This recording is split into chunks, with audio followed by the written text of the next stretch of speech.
This week on the Chrishmolish podcast, the Secret Agent and Bugonia. We're gonna stop. We're gonna talk about these movies, and I'm so sorry. I didn't sandbag you, but I came ill prepared for what you gave. You brought it, and I unfortunately did not bring it as well. Presented by Damon and Wade. Yeah, there we go. That's the whole title. That's the whole title. That's gonna be the whole YouTube title. That's gonna. Ooh, don't make me do that. No, Please don't make me do that. I gotta transcribe that entire thing. Honestly, we should transcribe this entire 10 minutes of footage that we have before. Oh my god. Yeah, you guys don't want that. You guys don't. No. All that shit in writing. But speaking of transcribed. Okay. Yeah, stop playing. I see. See, we getting better. We are. Like as soon as you said it, I held it in my mind. Damn right.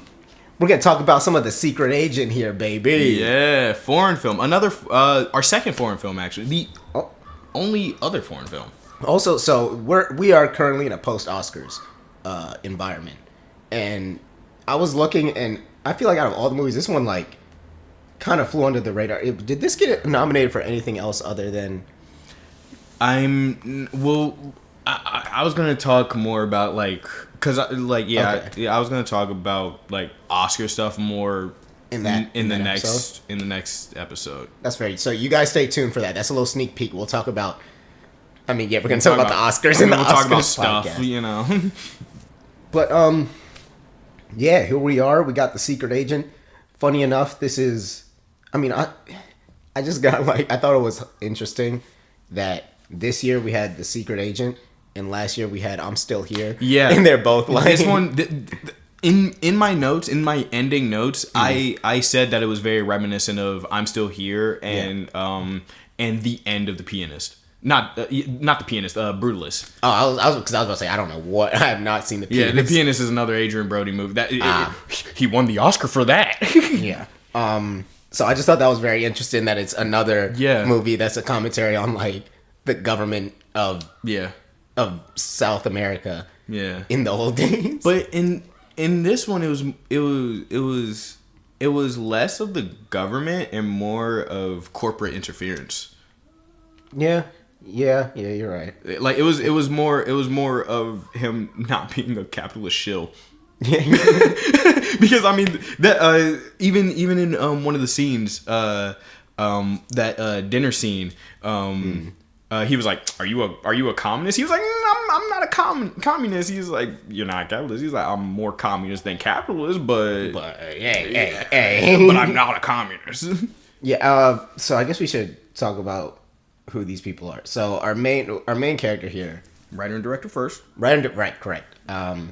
Yeah, you go ahead. You were researching this, so this is your moment to shine. Oh man, I wish you. I thought we can do it together.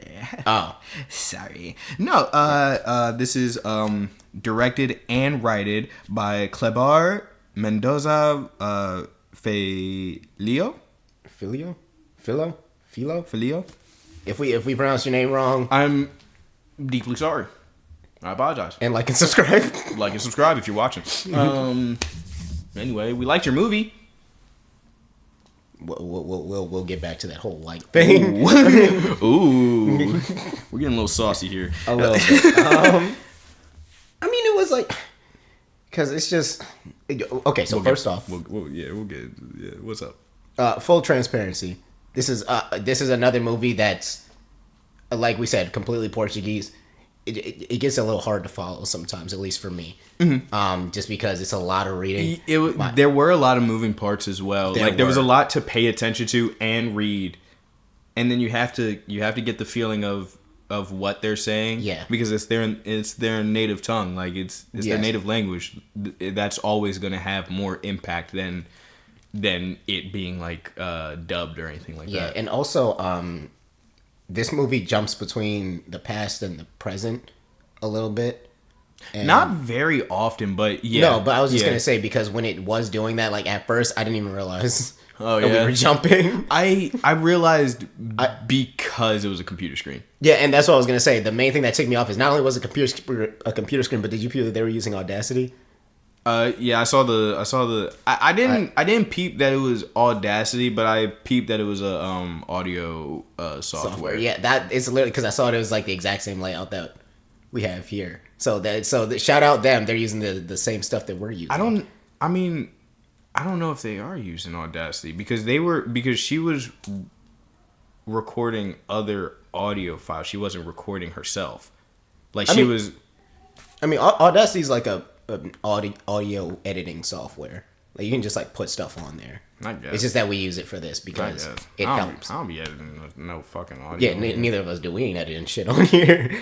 Didn't even know it did that shit. Excuse me. Yeah. I didn't even know it did that. Didn't even know it did that shit. I use it for recording, gang. Yeah. But man, I'm trying to think what else I wanted to bring up about this. I thought that I don't want to jump around here, but just looking back at the what's it called? The God, I'm blanking on what is it? The present and future stuff.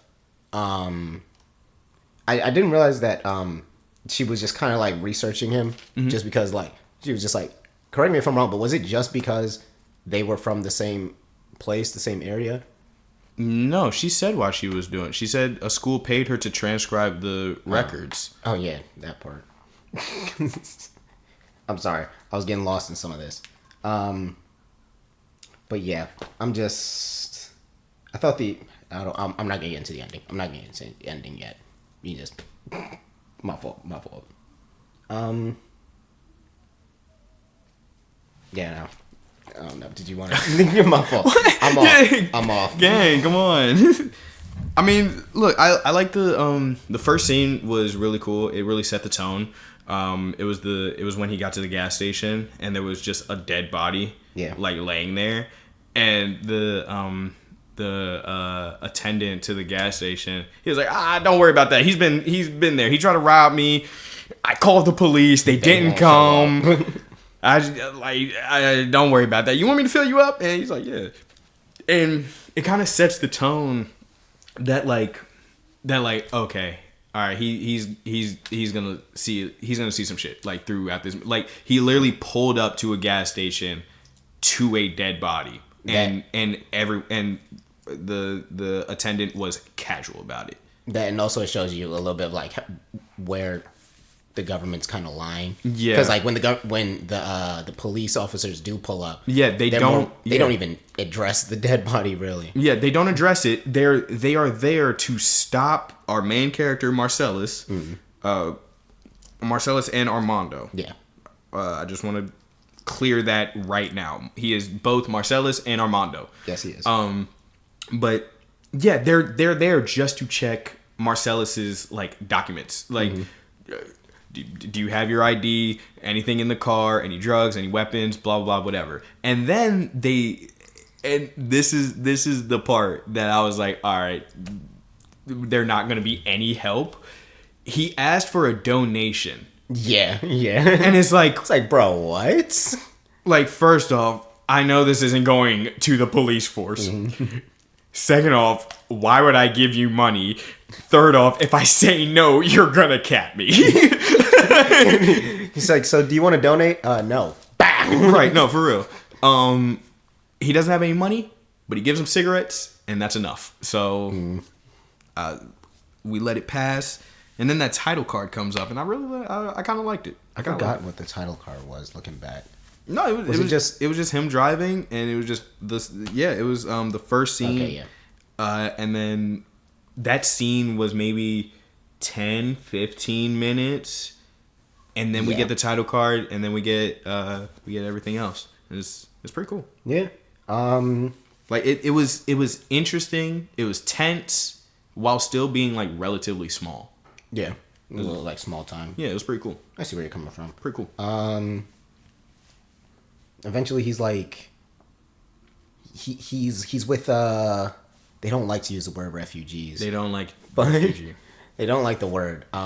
He is with other relocated individuals. There it is. Oh shit! Look at that, Mr. Thesaurus coming out crazy. Shit. Everyone up, get on the floor. Everybody walk the thesaurus.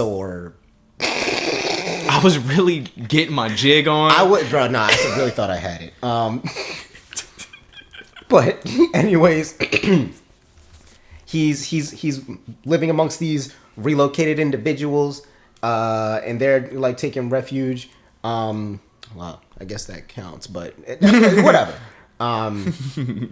You meet a bunch of the folks that lived there. It's I don't remember their names. I don't remember all of their names. I remember Clovis.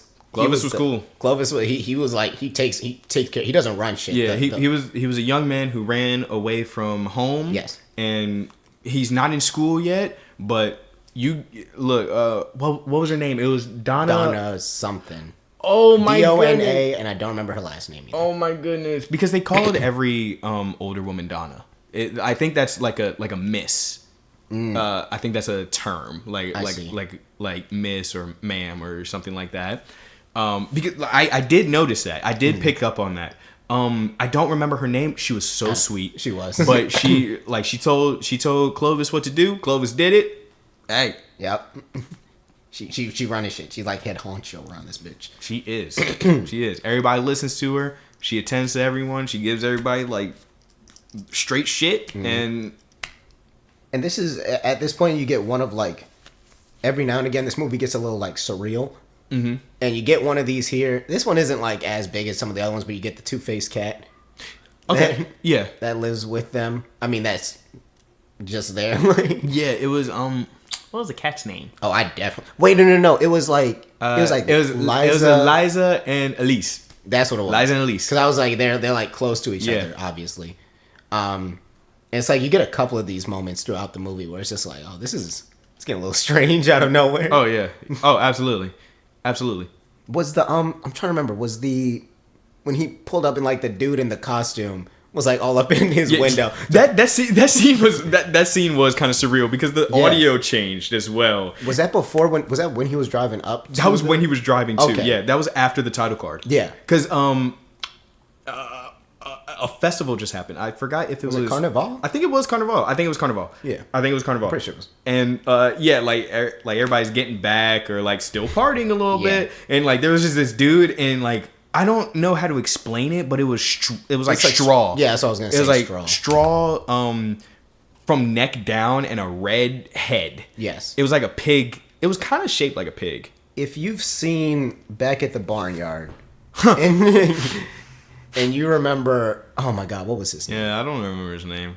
I mean, we have it though. We do have it. We own Barnyard now, gang. But it was like the little fur ball that was like going crazy on the dance floor. I want to say it's Steve, but I don't think it's Steve. Because it was something like, it's not like Party Pat, but I feel like it was something along those lines.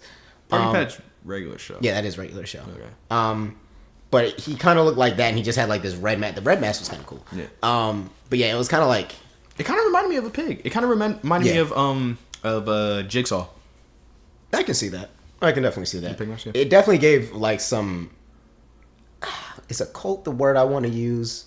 A cult is like too strong, but I could see that. Yeah, for lack of a better term, it gave like a little bit of like an occult vibe. Yeah. And he like as Marcellus, I'll just settle on that one for right now. Is like driving past. Like the dude is just all up in his and obviously like Marcellus slows down to like look at him. Yeah. But like he like comes up to the like passenger side and just like this dude is going nuts and like the music. I mean, we'll get into the music later. The music I really enjoyed in this movie. The music was insane in my opinion. The music was good. We'll get into it. Okay. We'll get into it. But yeah, there's like some moments in this movie that's just like, oh, okay, it took a turn. Yeah. Absolutely. After the first title card, we don't have anything for a while, but we get three more title cards in part sections. Yes. So the first part is Boy's Nightmare, and I enjoyed it. I enjoyed Boy's Nightmare. Boy's Nightmare because that was I think after he visited or it started before he went to go visit his son, who was with his grandparents. Yeah. And we find out, we learn about Marcellus's father and mother-in-law. Oh, okay. And now we know his wife is not here with us anymore. She is no longer with us. We pick up our son, and oh my god! I just realized. I missed a really big part. Are you talking about the shark? I'm talking about the shark. Yeah, I missed a big part. I didn't want to get in. I didn't want to. Yeah, stop no, you, I was gonna because I think that was like before the first chapter started. Yeah. We get into this shark. That's exactly what it was. That's exactly what it was. Because it was the shark and then Boy's Nightmare, because the shark. Yeah. So I believe that's oh man, I do not remember his name. It was the chief though. Yeah. Chief. It was something with an E, I think. It was like Euclid. I'm usually good at writing down these fucking names, and I missed like so many names in this one. But so him and like some of his peoples, they go in. His two sons. Yeah, his two sons. Well, one of them is his son, who is white. He's his mother's son, and then the other one, he's darker, but he's not blood son. He treats him like a son. Yeah, I remember that. Good shit. I remember small stuff. But yeah, so they're going up to this university college area, and they're like, we found this shark with like a foot in it. With like, it's like sliced open and there's like a foot hanging out the shark. Yeah, just a whole foot. And I'm trying to remember how this goes. You do you remember this so I don't butcher this? What, just that scene? Just that little bit? I mean, 'cause I remember it was like, yeah, they were talking about There's another part. Right? There's another part. Right? There's another part because I thought it was funny. I didn't think that it was. It totally was the same person. So hold on, because I'm talking about the two guys. Okay. Remember the hitmen? Yeah. Because I got a grievance with them. That happened before the shark. They dumped a body. No, that's after. No, they dumped a body because I thought it was funny. Because I was like, oh. Unless it was a flashback and I missed it, because hold on, I swear I have this in my notes. Give me 1 second. Right here. Yeah, no, because we find the shark before Boy's Nightmare. It's during Boy's Nightmare that they dumped the body. Now, unless it's a flashback and I didn't pick up on that. I thought they dumped the body and then we found the shark. I mean, it still could be the case. And I could be that's the thing. I don't think it was a flashback. No, I'm saying I thought that the scene. Yeah, that's what I'm saying. And I'm saying I could be wrong. But so the shark, they basically they're filling out they're trying to do the police report, and the one coroner dude, he's about to cut open the shark, and this the lady working at the university, she's like, no, you're just gonna ruin it. Hold on there, player. You're just gonna ruin it. So she pulls out the foot, and it's just a whole leg. It is an entire full leg in this shark. This leg. This thing comes back a couple times throughout this goddamn movie. Pretty hairy leg, if I do say so myself. If there is one word I would use, if there was an adjective I'd ever use to describe this leg, it would be hairy. It would be hairy leg. It'd be hairy leg. But yeah. So that was just an important thing to mention. But going back to when Marcellus picked up his son in the car, so when his son got picked up, I forgot his name. I know Fernando. I don't know why that just was in my head. I don't even have that written down. High five for that. High five for that. That was exactly what his name was. Fernando. When Fernando got picked up, he was drawing pictures. He was drawing sharks. Mm-hmm. He was really infatuated with Jaws. Yeah, he wanted to see it. He wanted to see Jaws because he heard on his grandfather's radio that they found a leg inside of a shark that washed up. Mm-hmm. He is infatuated with sharks now. But he's having nightmares. He's having nightmares about these sharks. So it's that I think it's that intrigue of like why am I dreaming about why am I afraid of sharks? It's like the forbidden fruit thing. Yeah, where it's just like it's like I know I shouldn't, but I must. I just gotta see. I gotta see what this thing you're talking about. So like throughout the entire movie, he's drawing and talking about Jaws. He's drawing like the poster and stuff like that. It's pretty cool. And within that, we also get that his mother had pneumonia. No. and passed. Yeah, I mean that's I mean you guys didn't say I put air quotes up in pneumonia. Air quotes in pneumonia. Yeah, but I mean, I don't think that could have happened. But regarding the movie, I don't think it happened. I was about to say I don't think that's what happened. I think he was just like for his son's sake. He was like. It was pneumonia. Yeah. Remember when you had a fever? Yeah. Pneumonia is like that, but you get hotter. Right. It's just something easier for his son to digest. Yeah.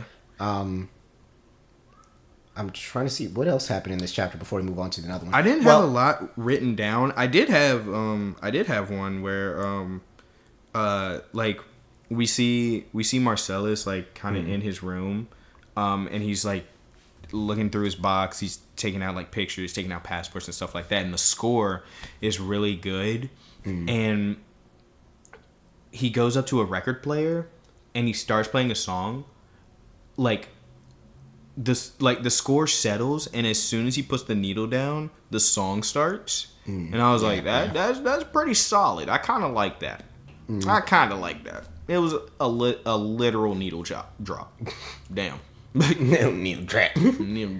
I think so like one of the last parts of this chapter is the two hitmen that we saw before that were dumping the body. They get their next target from the G man. I don't remember his name. I just remember it started with a G. It was something. I was gonna say, come on now, you got it. I don't got it. I was literally trying to look at the subtitles in my head, and I'm like, that's how I've been trying to think. I can't do that. But the two hitmen, they get their next target. Yeah, and it's Big M. It's Big Marcellus. And I thought that scene also had really good music. It was like it's like this like, I don't want to say like warped organ, but it was definitely like an organ that was playing. I was just like, a lot of the music in this movie isn't what you would expect. It was sinister. A lot of it was sinister as hell. Yeah, it was. Like, and it would just be scenes of them walking, and I'm like, am I supposed to worry? Like, when I said tone, I said that you wouldn't expect it from the tone of the movie. I mean the setting. Yeah, not necessarily the tone. The tone, it matches the tone. Yeah. And I was just like, oh shit, because like, an organ has a very like. It's just like you hear that shit, like Jesus. I was just like, oh my god. You like that? Yeah, that was good. And like with the music playing, I was like, fuck, it's gonna be more, isn't it? Yeah, no, like as soon as I saw them, I was like, oh. Yeah. And then he pulled out the picture, and I was like, oh, I know that beard. And then yeah. And then that's when we get into the second part, really, unless I'm missing any other big parts from the first chapter. Him and one of the other peoples hooked up. Oh yeah, I do not remember her name. Yeah, I was gonna say the dentist. Yeah, because they was doing some dentist foreplay. No, she was like, I made cavities, and he's like, Also, that played into because he wanted to the evil G dude because he was like put a hole in his mouth. Oh yeah. That's interesting. That's another because she was like, you have a lot of cavities, and I was just he said make him silent, put a hole in his mouth. Yeah. And she was talking about how he doesn't have holes in his mouth. Oh yeah, he doesn't have any cavities. Not yet. Not until I get my hands on him. Not until these dudes get to do what they want to do. Yep. I mean, yeah, no. And part 2 starts with identification document service. Thank God. I put IDS here because I couldn't get it in time. What did I say right there? Yes, sir. Yes, sir. When I tell you, I read it and I was like, oh, and I was like, wait a minute, was it documentation? Yeah, what? This is what I was going through. And I was sitting there, I was like, I wrote IDS for a reason. And I think I saw the sign again, and and I literally read it. I was like, I know what that is in Spanish. I know what that is in English. But also, it was good. Also, I made a note here. This isn't necessarily a bad thing, but the sweeping transitions in this movie are hilarious. They're fucking killer, dude. They took me. I'm not gonna lie. They took me out of the movie. No, they did a couple of times. They did. I was sitting there. I was like, all right. Cause just be like. I'm like, oh, wait, am I watching fucking Star Wars right now? Yeah, no, actually. We're just like, what the? Okay. Like, all right, gang. Sure. Like, it's like, that's one of those things where it's like, I'm not a director, but I feel like, honestly, I just cut to the next damn scene. You're funny. Like, I mean, I don't know. Just cut, bro. Just cut to the next scene. That's hilarious. Oh, fuck. I ain't gonna lie. Mm-hmm. My notes for this section suck ass. Bro, all my notes for this movie suck ass. Oh, let's go. Another high five on that. High five. Yeah. We suck. The movie doesn't suck, but we suck. But we suck. Look, for this section, I kind of just went off feels. Like, I liked that more and more people who Marcellus was interacting with were secretly helping him. Yeah. Like the woman who was Donna, big lady. Yeah. Big Don. Big Don. Big Don. Well, when Big Don was talking to him, like she gave him information. She was like, "Go here at 5 at this time. They're gonna help you." And he went and he got a job. That's where the identification document service. Yeah. He got a job there, and it was interesting because at that time, it's just so happened to become a faux police station. Yeah. This man's hiding from the police. And it's just like, fuck. Like, he's hiding from everyone. But there's this conflict with a woman and a housekeeper regarding the housekeeper's child who so the woman told the housekeeper to go out and get something. The woman left the housekeeper's child unattended, door open. Yep. The child possibly ran after her mother. Got hit by a car. A bus. Yeah. Got hit by a bus. I thought it was a truck. No, it was a bus. It was a large vehicle. Yeah. And so that conflict is happening. So it turns the IDS into a police station. Mm-hmm. So now we're kind of tense. Now we're like, I shouldn't really be here probably. Like, Chief is here. Remember Big Chief? Yeah, he's here now. Big Chief. And for some reason, he likes Marcellus. Yeah, he just like takes a liking to him. They do the he looks at him. He's like, "You want to come see something cool?" And like, you look like a cop. Yeah. He's like, I'm not a cop. He's like, "What's your name?" He tells him his name. He's like, "Sounds like a cop name." Like cop name. He's like, "Okay, you're trying to recruit me. I don't like that. I don't like that at all." Just because like he takes him to like, he's like, "You want to see something cool?" And then this was after. This was after. This was after. Oh damn! Yeah. All right, then we'll come back to that. Because Marcellus is there, and his boss was in contact with Big Don, and he's helping Marcellus. And this is why I said, like, I like that more and more people are kind of like helping Marcellus behind the scenes. Yeah, like we're getting these people, and it's like, oh damn, are you friend or foe? And it's like, I've been sent. Yeah. And it's like, oh shit, cool. Like, he's like, god damn, y'all really care. But Marcellus is not there to work. He's there to find his mother's identification papers. Yes. Which is very noble. Yeah. I'm trying to think, was it at this point, because he was trying to look for her papers, and I'm trying to remember. He's looking for his, I think it's like his father's papers to help look for hers. I think so. Okay. I think he says his father's name, and he's like What's your mother's name? What's your mother's name? We got no. Come on. Yeah. What the fuck did I say? Oh. Also, I'm not gonna lie. This tripped me up. Like I kind of got my ankles broken for a little bit in my notes here because I didn't realize that I didn't realize that through this movie, like leading up, I didn't realize that Marcellus was the fake name. Yeah. So I kind of got my ankles broken. So I was like, ooh. So I kind of like my notes are kind of reversed in that order.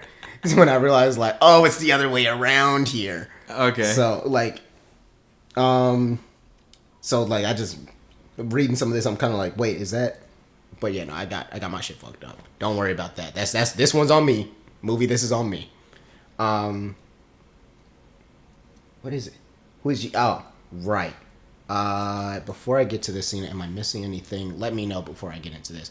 I was gonna talk about when Mar is basically saying like I want to like get G, not off the record.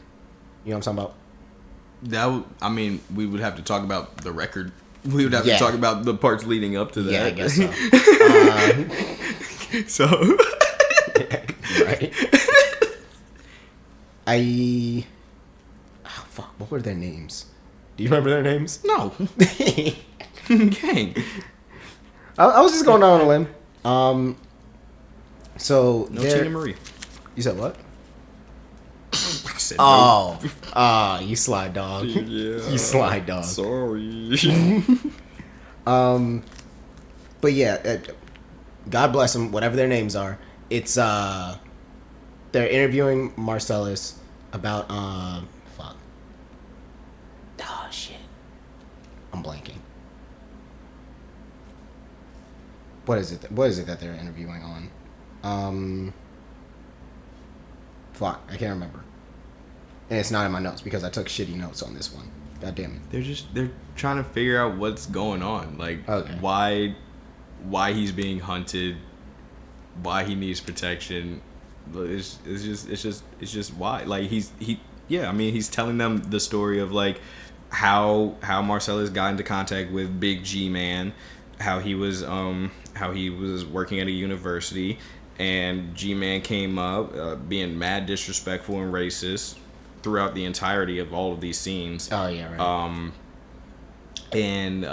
So he was like surprised that the one dude was British. Yeah, like yeah, like there was like a darker skinned guy. Yeah, it was I believe from Indian descent. Like he was British and like he was like, "You're British." He's like, no, because it was him and a white lady, and he was like, "Oh, you're British," and she was like, "No, I'm American. I'm from New York. He's British," and he was like, "Oh, you're British," and he was like, "Yeah." He's like, "Oh." It's like, "Oh, right." And it's that pause. Yeah. And it's like, okay, we're gonna move on now. Yeah. But basically, Big G, just a dickhead. He's just a rich corporate dickhead who said, "You guys are doing a lot of good stuff here. You don't have a lot of resources. I want to take your good stuff, move it somewhere else where we have resources, and you guys enjoy that." Y'all handle that. And that's essentially what the conversations are. Yeah. Like, and it's a lot of Marcellus defending himself and defending his team, and Big G shutting it down because he has money. Yeah, I was about to say, because he's just like, it's one of those things where it's just like, I've presented an idea as if it's like, as if it's an option. Yeah. But like, in all honesty, this is what's gonna happen. It's the illusion of choice. Yeah. It's like, you're either with us or against us. It's like, why did you even? It's like, bro, just say that this is what we gotta do. Right.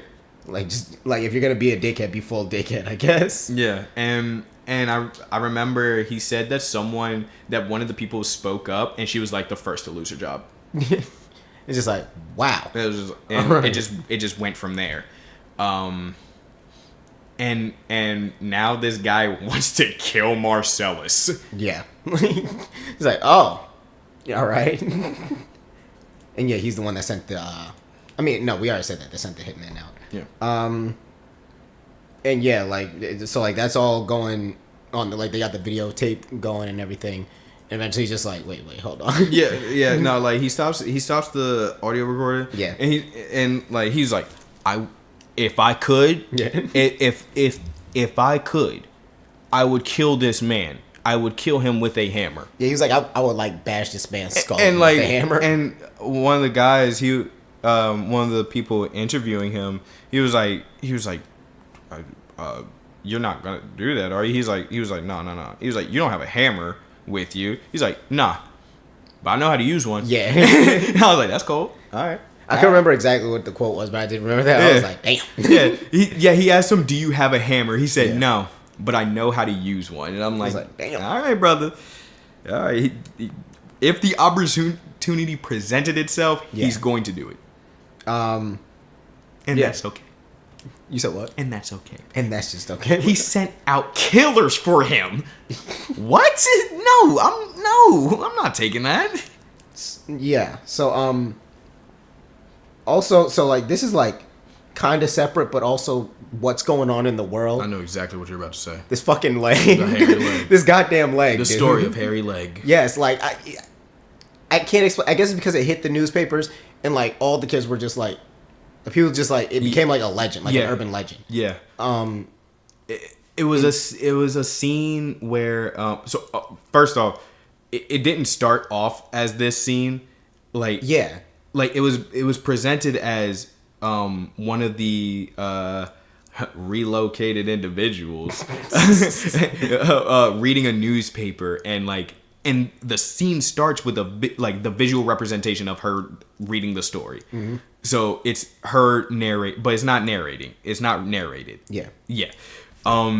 It just starts like this fucking horror movie. Like there's a leg, like there's a severed leg on the ground, just hopping around, and it twitches first. It twitches first, and then there's bushes, and you hear the rustling of the bushes, and then you see this leg just hopping around. And I'm like, what the fuck is going on? This is a completely different movie. And like it's still like like the fucked up leg that we saw before. So it's like blue and fucking like hairy. Like it was a complete tonal shift. Yeah. It was fun as hell, but it was like, what the fuck is going on? Like it really seemed like Kleber was like, you know what? We need a hairy leg scene. It's like this movie's not long enough. That's what it is. This movie's not long enough. I need a hairy leg scene. I need a hairy leg. Yeah, like that's what's missing from this damn movie. And this leg just goes around and just starts kicking this shit. Yeah, it just starts kicking people. It just like just kicking people. And when we say kicking, we don't mean like it's just like a ow. Like no, I mean like full like palm of foot on face. Yeah, like it's like beating the shit out of people. It's like all right, like beating them bloody. It's like what the fuck is happening, dude? I would also like to say within that scene after the hairy leg legend, we get this really cool scene where everyone's like talking, and Marcellus is like, yeah, I'm in trouble, but like, I'm with you guys, and everybody's like, oh yeah, and everybody's like talking about like how like their struggles, but they don't want to give out real names or anything like that. And there's this one couple. Oh my god, no! I was pissed for him. There's this one couple, a husband and wife, and the wife was like she's been drinking a little bit. She was talking, and like she was like, we're gonna move away. We're gonna move to, and like the husband stops and is like we don't need to get into that. Like we're already in like deep shit. Like we don't need that. And like we're progressing in the scene and things like that, and towards the end, Big Mama Dawn, like she's telling everybody, she's like celebrating Marcellus or Armando, celebrating what's her name, who I know as blah blah blah, celebrating this couple who is going to Sweden, and like the husband, like, and you can see the husband's look on his face. He's like, bro, what the fuck? It's like she already told Big Don. Told Big Don. So. Also, this was a scene where I officially got my ankles like crossed, where I was like, oh, I see now. Oh, when you realized they were both. Yeah, when I realized like which is the real name, I was like, okay, I see what's going on now. I'm smelling what you're cooking. You're funny, man. Yeah, I was just like, God damn. I wish I could remember what the quote was specifically, because it was like when he was talking about that, he was like, oh man, it was something along the lines of like, it was like, I'm standing in the face of like, I'm in the presence of danger. Yeah, it was something along those lines, and I was just like, it's fair. And then I think it was the dentist. Yeah, it was the dentist lady. Yeah, who also said it. Yeah. And he was like, I'm not trying to bring the mood down. I'm just he was like, I didn't mean to bring it down or anything. Yeah, because Mama Don was like, we should put on some music. Yeah, and he was like, I ain't mean that. I ain't mean it like that. But like my fault. And like, I ain't mean to bring the mood down, but like, you know what I'm saying? Like, I'm alive with y'all, you know? And that's, just like, you know, I'm dealing with some shit, but like, you know, I got y'all. Yeah. I'm not dealing with it alone. Right. And I'm just like, y'all got some shit going on, but y'all got me. Like, that kind of thing. Hell yeah. And I was just like, all right, yeah, that's cute. That's nice. That's a little bonding moment. It was really cool. And then we get into part 3, blood transfusion. And this opens up with a nightmare. As if you were curious about some of the surreal shit that was happening before, it's like full blast, right? Yeah, no, this one, blood transfusion is insane. Yeah, fuck. And it's like, looking back, I can't remember a lot of the shit. I just remember the mask coming back. Okay, yeah, so I remembered a lot of it. So it was like flashes of his wife. Yep. It was the dead body that we saw in the beginning. He was getting up, like we saw the we saw it from the perspective of Marcellus, like looking at the body, and it was like rising up. I don't know if we mentioned. Yeah, we did mention that the body's like covered in cardboard. Oh, no, like, I don't think we mentioned that. It is covered in cardboard. The body that was all the way at the gas station is like covered in cardboard. To cover it because like dogs are like kind of eating at it, but also he got his face blown off. Yeah, so people probably don't want to see that. Yeah, and like as he's rising up, you can see like the back of his like head kind of like still stuck on the ground. Like it's gross. We see that. I'm pretty sure we see hairy leg. No, I don't. No, we don't see hairy leg because he. Yeah, I was gonna say we got all of our hairy leg earlier. Yeah, we got our hairy leg. We see. We see Boogeyman. Yeah, the Boogeyman. Yeah, no, and he wakes up fucking screaming, and he's like, "Oh my god!" And he's like, "Yeah, oh shit!" Yeah. It's like, yeah, that was scary, dude. Yeah, and it's like like coming out the scene. That's all. Like I just all right. Yeah, no, like it happens, and then we kind of move on. Yeah, we just move on. The two hitmen they're coming for Marcellus's like ass. They get into contact with like they just hire a guy, which pisses me off. I'm like, dude, if I hired two hitmen, that's what I'm saying as well. But I also understand. I understand it from the point of like if anything hits the fan, they did not murder that man. I mean, I guess, but I'm just like I'm like, dude, I hired you. What the fuck you mean you paid somebody else? And you know what's funny? What? That also happens in Star Wars. Does it actually? It happens in fucking episode 2. Cause Palpatine hired Palpatine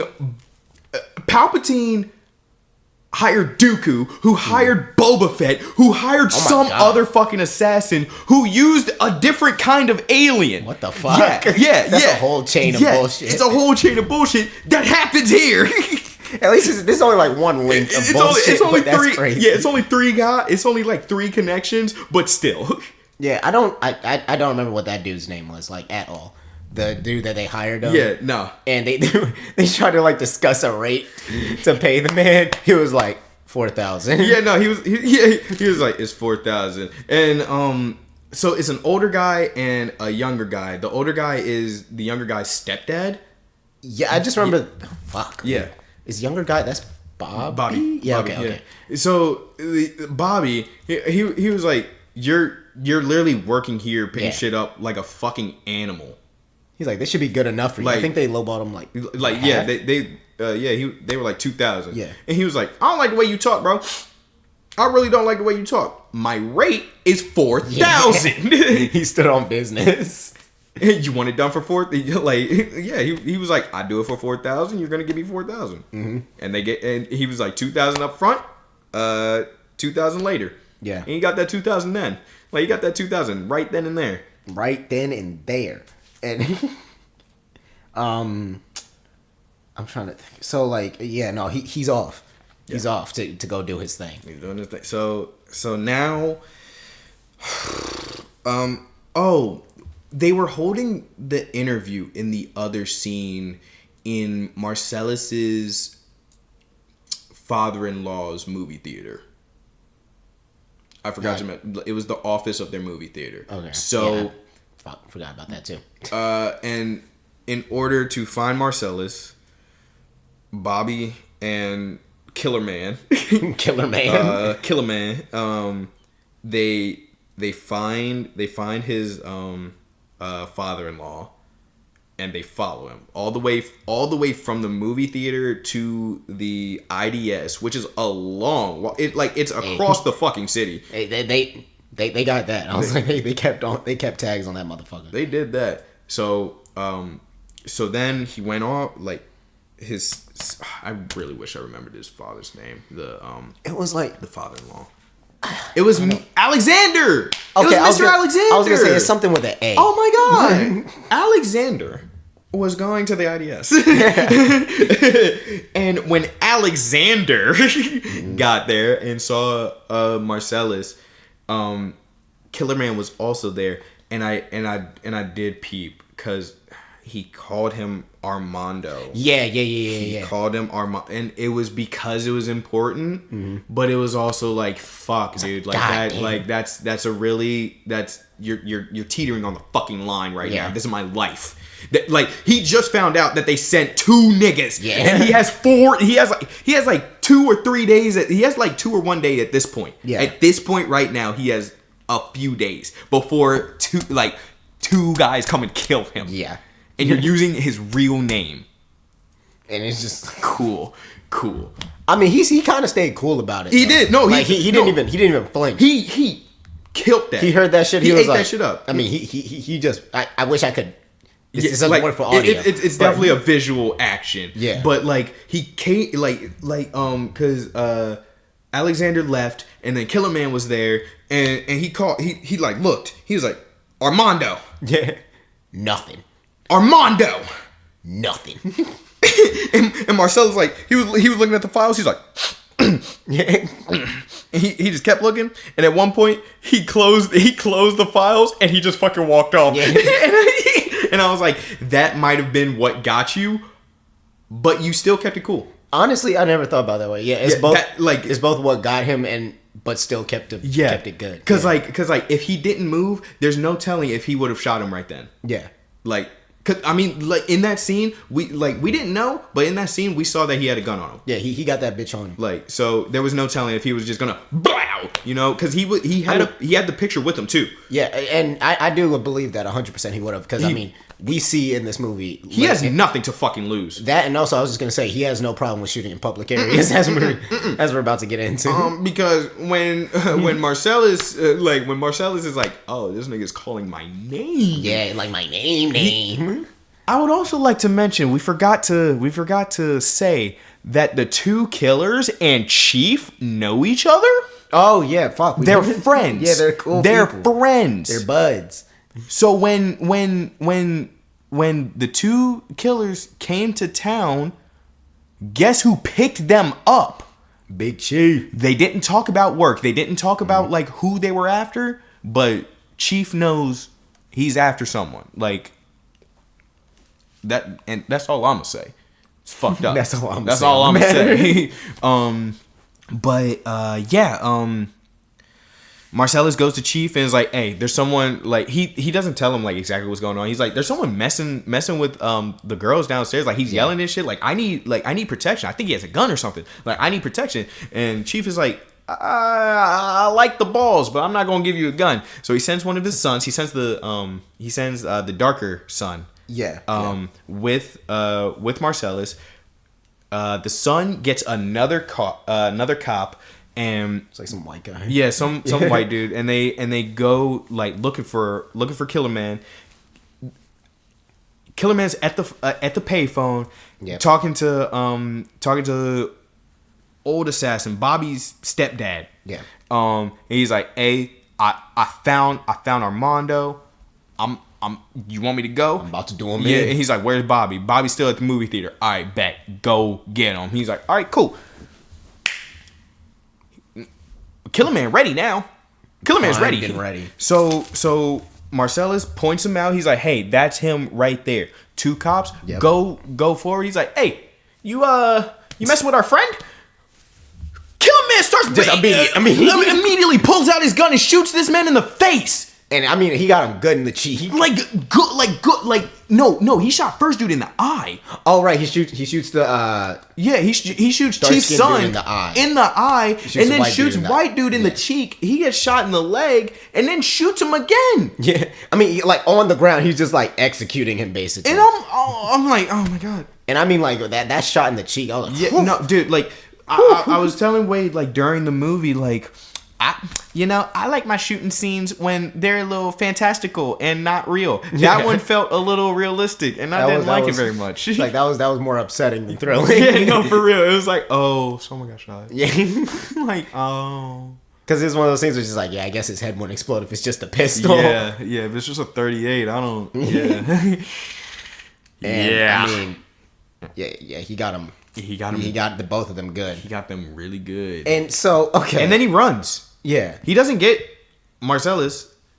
Like, I mean, I guess he's got to go because he's caused the scene. I mean, he did. Yeah, but and here's the thing that I'm just like, what the fuck? Because then I think it was Bobby, right? Yeah, Bobby just like chases after him. Yeah, because Bobby sees the cops. Yeah, who like he sees the dark skinned one who he recognized Chief's. Yeah. So I like in my head I'm like, oh, he assumed that this man just went crazy. This man just went AWOL. Just some random. Like this dude just like went ballistic and started shooting niggas. Yeah. So like he's like, oh man, I gotta stop this guy. Like, so he starts chasing him. Bobby starts chasing him. Chasing like parentheses because I can't explain how it feels like he doesn't have a full sense of urgency to how he's chasing them. Did you get that sense, or is this just me? I mean, I got the sense. I mean, like it's something about the way he was like speed walking. Because if you're, like, to be fair, yeah, Killer Man did hide a couple times. He did. So I mean, you don't want to just be like running, like, you know what I mean? Because then if I'm hiding around that corner and I see you run past, I'm going quick. I'm going right past. And then it's also, he literally doesn't know where he is. So it does take time to like scan areas. Like if you're running, you don't have that much time to look around. Okay, yeah, that's true. I'll take that. I think that so eventually into the chase, like we said before, Killer Man, his leg has been shot. Mm-hmm. So he's bleeding. He is bleeding. And like it's like a cool little like moment. Like you can see like on like he's like wearing sandals. You can hear the blood like squelching as he's stepping. Yeah. And like he's leaving behind like some crazy like tracks, which I thought it was cool, like to be able to hear the squelch. Mm-hmm. I was like, ooh, yeah. I was like, you're fucked, dude. Yeah. And I think because it was like some dude on the corner when Bobby comes up to him, the dude was just like, he went that way. Yeah, no, like cause like he saw his leg, he saw Killer Man's leg, he saw the blood, and he's like, oh, this is some shit. Yeah. So like, he saw Bobby kind of like frantically like looking around, running, and dude on the corner, he was like, that way, bro. I was like, hell yeah, bro. Like, and I saw Bobby, he was like, the one with that red hat, mm-hmm. He was like, that way, bro. And I think from that moment on, that's when I would have been moving with a little bit more urgency. Yeah, no. Because, like, now you know where he is. That is fair. But when he did move with a little bit more urgency. Yeah, and this is what gets me into the second part. Because they do enter, like, this, like, kind of like, hallway section with buildings. Yeah. Like, with rooms. It's still outside, but it's like a... I don't know how to explain it. I can't think of the word. Like a what are those outside malls called? Like outlets? A plaza? No, plaza? Something like that. You guys can get the picture. You got it. I'm sure you got it. But like he goes he does kind of like pick it up around there, but it's when he gets to that room where he slows down. Cause I mean, fair. Gets to that room. He doesn't see anyone in there. He doesn't look behind the door, though. I'm just saying. Yeah, like, come on. He doesn't look behind the door. But anyway, he goes in there. He's about to go through the other door. Blow! Shot in the back of the head. And it's like, I was just like, because it's like, what was the plan? Even if you found him to shoot him. Did he have a gun? Yeah. Oh, okay. I didn't see that part. What? You didn't see... Bro. Brother, I was like... He had a gun in his hand. When he was on the ground, the gun was literally right here. I did not see When they took the picture, the gun was in the picture. Bro. I missed that part like a motherfucker then. Gang. He had a gun the whole time. The point is, though, Killer Man outplayed the shit out of him. Yeah, no, absolutely. He got him straight in the back. Because, like, the thing that I saw he did, he did step up more to put that blood right there. And then he stepped back. Yeah, I peeped that. He did, like, he outplayed him. Yeah, crazy to make him think that it's just like, oh, he went this way, yeah, brother. No.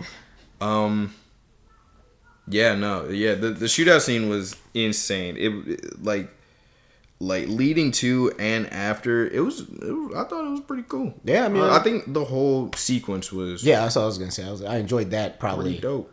Probably the most in this.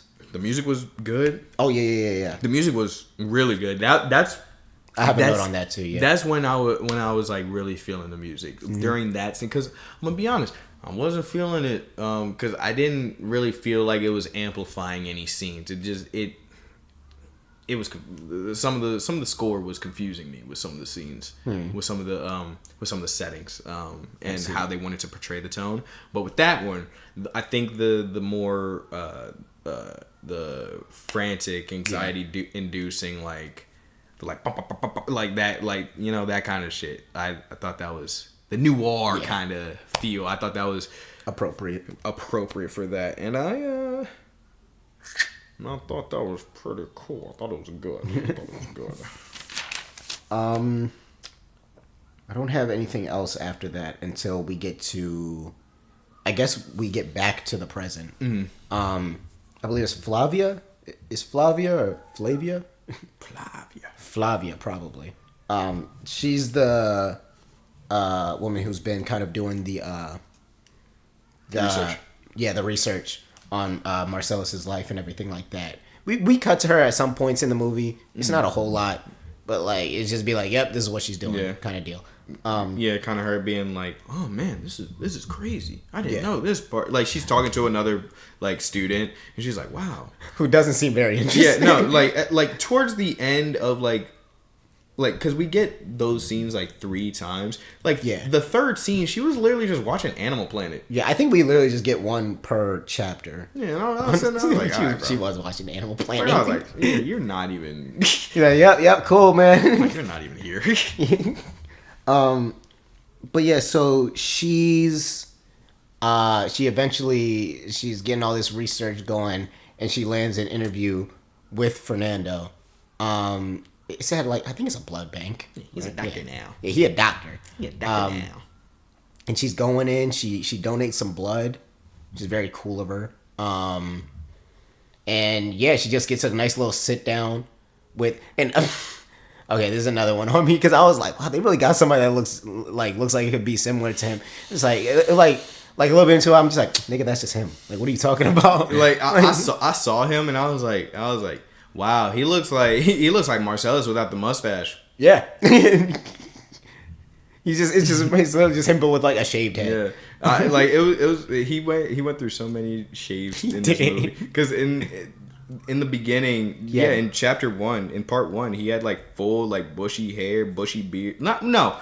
In the past, he had bushy hair, bushy beard. But in the beginning of part 1, he had like lower hair. It wasn't too low. It was still a little long, but he still had the beard. And then part 2, he shaves the beard and just has the mustache. Dude, when he was in the past, like he looked like he could have been like in like a Maybelline commercial. Like he had some hair on him. He had a nice little mane. I thought Maybelline was the makeup. You said what? I thought Maybelline was the makeup. Oh no, it is. Fuck. No, wait, is it? Maybe it's Maybelline. Yeah, maybe. Maybe it's Maybelline. Yeah, I thought it was the. Yeah, no, it is. It is. Fuck. What is it? That's besides the point. Whatever. Whatever one of the hair ones is, he looked like he should be in. He looked like he should have been in one of those commercials. Anyways, back to what we were talking about originally. She's interviewing Fernando. He's a doctor now, like we said, and just basically trying to get more information on Marcellus. And he's talking about like how a lot of this is like hard to talk about because I'm trying to think. Not only was it emotional, but he genuinely doesn't remember most of the experiences. Because I think he even said like he doesn't even like really remember what he like looked like. Because he was like, I'm trying to remember what the exact quote. I'm not gonna remember what the exact quote was, but it was something along the lines of like that last time like he left, like that was like the last time he saw him, or it was something like that. Oh no, it wasn't. Yeah, no, it wasn't that. It was that he picked out his favorite outfit and he was waiting and he was waiting by the door because Marcellus planned on picking him up that day, and he said like he was like that story has always been told to me, so you can like so I can picture it, but to be honest, I don't even remember that day. Yeah, that's what it was. Yeah. And he also said like with what was her name again? Flavia. With Flavia listening to these records and like researching, he mentioned he said you remember my father more than I do. Yeah. So I can't really help you with anything. Yeah. Like legitimately.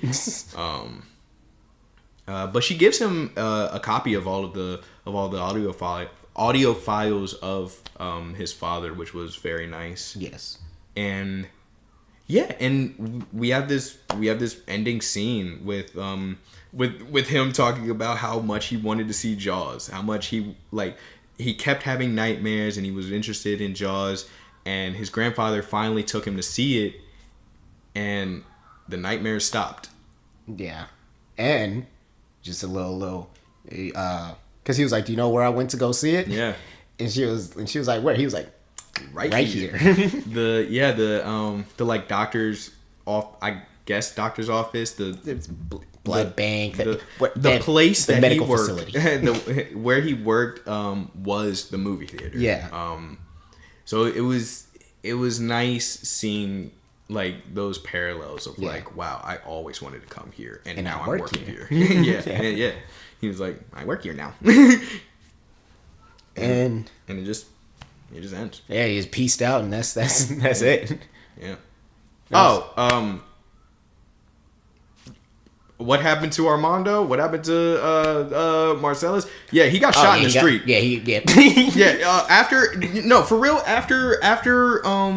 After the newspaper article of Bobby getting shot in the barbershop. Yeah. That's kind of when we're like cutting through, and then we cut through to the present where Flavia reads an article of Marcellus just dead in the street. Yeah. So it's like we don't even get to see that part. So it's like, oh well, I guess they got him. Yeah, it's like, oh, they got him. It's like, okay, sure. When they get him, maybe that day. I don't.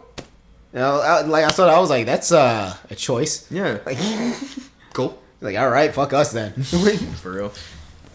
And yeah, that's the movie. I enjoyed the soundtrack for a lot of it. I know you're saying like some of it seemed a little tonally confusing. Yeah, and or confused. Yeah, tonally confusing on some of it, and a lot of it didn't really impact me as much. Like sometimes, like I can come out and be like, wow, that score, shit was crazy. But I didn't really feel it from that. I didn't really feel it from this one. That's fair. I think I enjoyed it at least because like, I guess I'll say like the uniqueness of it. Like each song that like it stood out to me. I was like, okay, I'm listening to it. That's fair. Which is, I mean, that's just how I was feeling it. I was like each one, like especially the organ one when they were getting their the two guys were getting the target Marcellus. I was like, okay, all right, I see it. I'm listening. What else? I enjoyed the special effects.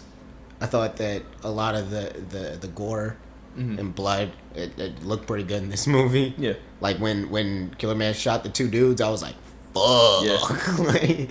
Because like you said, it's brutal. Yeah. Oh yeah, it was. Yeah. Yeah. Less fantastical and more, hey, this person got shot. I'd have to look back at our notes.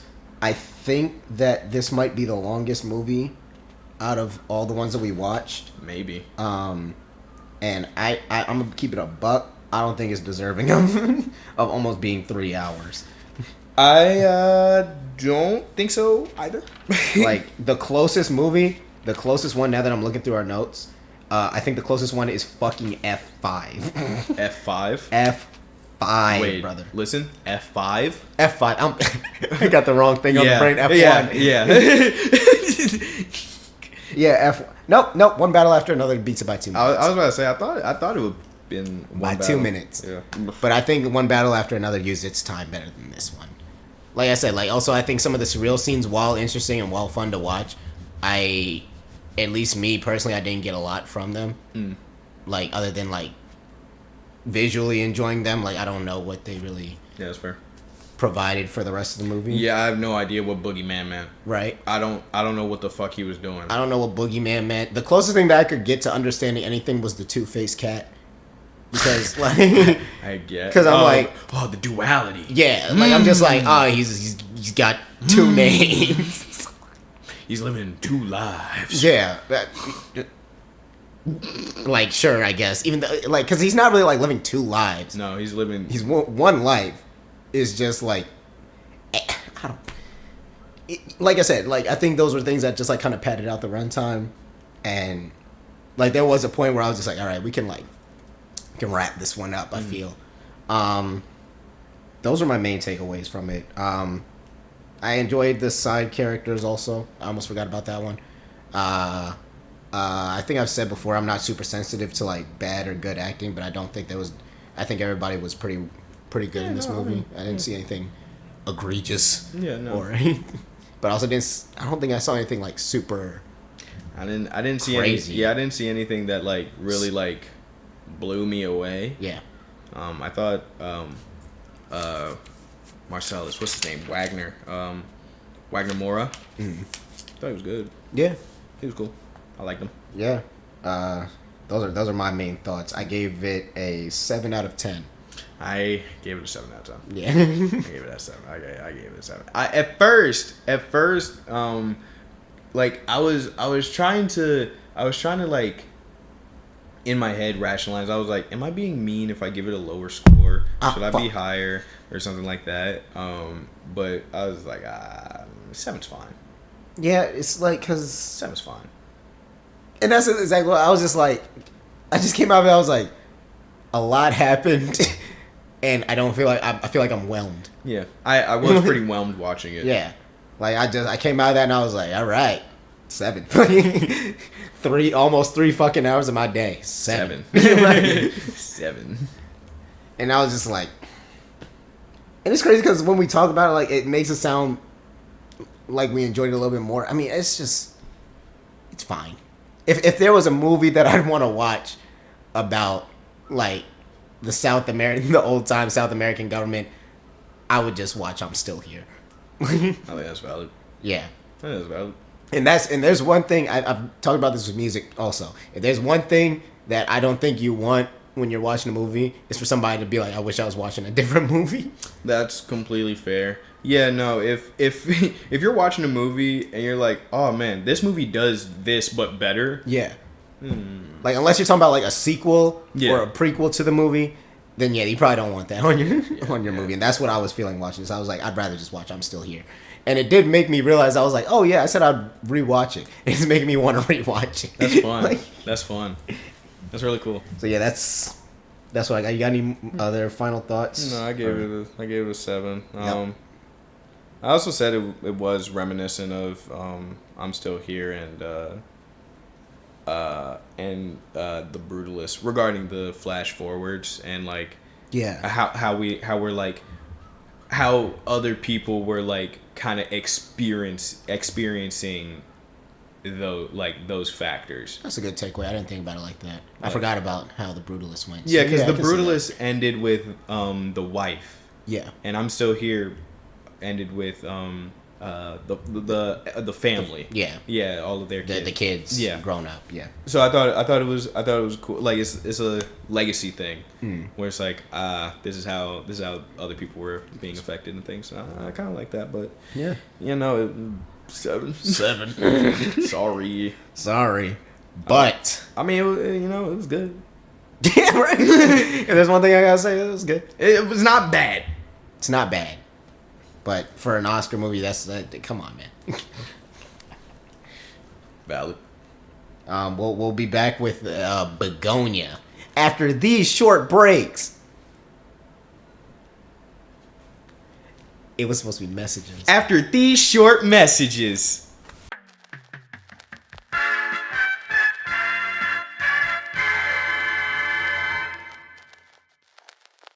I fucking knew it. I fucking knew it going into this one. As soon as I heard what was going on, as soon as I caught a whiff of what was going on in this motherfucker, I was like, yeah, I'm with them. That's fair. I went into this motherfucker, went into good old Bugonia, and I was like, these two guys, I won't even say they're both wildin'. One of them's really wildin', but yeah. I knew it was going down. I knew it was going down in the town. This is good old Bugonia by Yorgos Lanthimos, correct? Yeah. Okay. Yep. What else did Will Tracy wrote it? You didn't do the writer. No, and you know what's crazy is because I just missed the writer. Guy. I didn't get that one at all. Brother. What else did Yorgos Lanthimos do again? Poor Things, Kinds of Kindness, which I really want to watch. Killing of a Sacred Deer. We did see Poor Things. That was also pretty good. I love Poor Things. Yeah. I like Poor Things. Also featuring Emma Stone. Yeah. I like Emma Stone. I like Emma Stone and Yorgos Lanthimos. Emma Stone is also in Kinds of Kindness, and Jesse Plemons is also in Kinds of Kindness. Jesse Plemons is in Bugonia. This one of those actor director duo kind of deals. A little bit. Yeah. A little bit. Yeah, so Bugonia, this is one of those good old classic, like, just movies about radicalization. It's two guys, was it Teddy and Don? Mm-hmm. Teddy and Donnie. Yeah, Teddy and Donnie. And I think they're cousins. Yeah, they're cousins. Yeah, they're cousins. And basically, they have a plan. Y'all brothers. No, we cut. Sorry. Oh, sorry. It's a wrong movie. Oh shit. Yeah, we already did that one. Oh man, Jesse Plemons really looks like Michael B. Jordan. Yeah. I mean, they were both in Friday Night Lights. They were? I think they were. I think that's what that was called. Yeah, they're both. Yeah. Sure. You know more than I do on this. The football show. Yeah, I don't know. But yeah. What was I saying? Yeah, they're going after this lady. She's like the big boss CEO of I forget what the company's called. It's somewhere probably in these notes. And like early on, you can see like they are locked. Yeah, to get this. They're done. dedicated. They're very dedicated. They're training. They're getting their push-ups, their little exercises. They're doing the burpees. They're doing little burpees, high knees and shit. Yeah. And the usual chemical castration. Yeah, I was about to burpees, high knees, a little bit of chemical castration, all the good stuff. Yeah. So their hormones don't distract them. Yeah, from their mission. Their main mission here. Their mission. Which is that, in case we haven't made it clear, they think that she's an alien. I don't think if we made that clear. So they think that Emma Stone is an alien. Yeah. That's it. That's the movie. That's the movie. And I'm here for all of it. Bye, guys. Bye, guys. Start the music. Oh, shit. I'm kidding. Just bring it back. But no, like, that is the movie. Yeah. I went into it. I was thinking that the chase was going to be more of the movie, over them actually having her. I can see that. Yeah, I can see that. I'm glad I was wrong. Yeah, because they get her pretty early in the movie. Yeah, they get her good too. They get her pretty good. No, hold on, no, they don't. Like, it's not like they got her and then they out. No, she put up a fucking fight. Oh yeah, you see early on because she's like training. We see the parallels of them training. Yeah, they're training to capture her, and she's training to be captured. Actually, she's training like self-defense. Yeah. I get, because it's like she trained, because she's got money and everything, so she's got a personal trainer. She's doing martial arts. She's got one of the face masks, breathing apparatus of some kind on a treadmill and stuff. Mm-hmm. Pretty cool. And she's she's fit. She's well fit, and it shows. It shows because when they go to capture her, it's not an easy capture. Mm-mm. It is not easy at all. They end up tussling in some damn bushes. They're like, because I think. I'm trying to remember. They found her. I mean, they didn't find her. They caught her first at the car, mm-hmm. and this whole tussle ended up going just around the whole damn house. Yeah, and yeah, it was a mess. Very fun. The whole movie is fun. It was, and I really liked it because there was no music. There was literally no music during the entire that entire scene of them trying to capture. There was no music, and I'm like, oh, this is kind of fun. Yeah. And they capture her. They take her down to she's basically just chilling, not chilling, but she's chained up in the basement of their house. Mm. And Teddy, who's definitely you can see he's the head honcho of this operation. Don's kind of the guy who's helping. Yeah. And he's there. He's also there. Don is there. And Teddy's just what?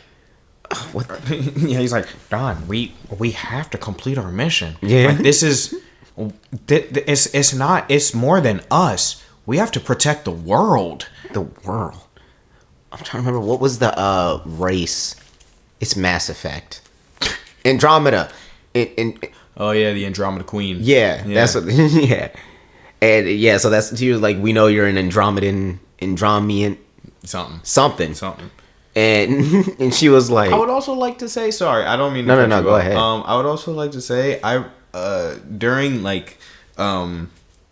especially up until the capture, there are a lot of long takes that I absolutely loved. There were a lot of long takes and interesting camera angles. Which is a Yorgo special. He loves his long takes, and I'm here for it. I love them too. There were a lot of that. I like that, and yeah, the score was the score was really good too. It was sinister as hell. Yeah, it was evil as fuck. Another thing on the shots is I don't know how to describe it. You probably may know the word for it, but just when it's definitely still what the subject of the shot is, but it's just it's just zoomed out. So you get to see everything around him. I just call it the small subject. What do you mean? So for example, when they're when Teddy and Don are training, mm-hmm. Even though they are the main focus, they're kind of off-centered and kind of further away. Yeah, you can still see the full thing of the house. You get that also with the capture, where it's mm-hmm. the car is a little bit further back. I mean, obviously, these things are still. It's still in the foreground, but it's just smaller, so you can see the whole world around. Yeah, I think it's just a wide shot. Okay, I think yeah. I think I'm not familiar with terminology as much as I would like to be, but I think what you are describing is a wide shot for to get a little bit more scope of everything. I think he does it well. Yeah. But yeah, I'm trying to remember. I believe they just he's just yeah, I'm gonna need you to go ahead and admit it. No, they shaved her head. Yeah, they shaved her head, so she wouldn't be able to contact the ship, obviously.